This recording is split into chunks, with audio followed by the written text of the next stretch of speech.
নমস্কার বন্ধুরা, আজ দুপুরবেলা বৃহস্পতিবার, সেই জন্য আজ আমি নিরামিষ খাবো। তাই নিরামিষ খাবারটা আমি আপনাদেরকে একটু দেখাবো। এখন টাইম কটা হয়েছে, প্রায় 1:30 দেড়টা। ভাত খেতে বসেছি। তো মেনু হিসেবে তেমন কিছু নেই।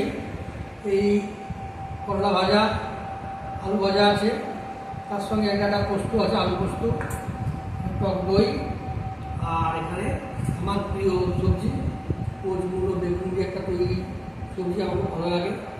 তারপরে পেঁপে সেদ্ধ, ডাক্তারের অ্যাডভাইস অনুসারে বয়স্ক হচ্ছে। তো এই হচ্ছে আমার দুপুরবেলা, বা বিশেষ করে বৃহস্পতিবার লক্ষ্মীবারে আমি একটু নিরামিষ খাই।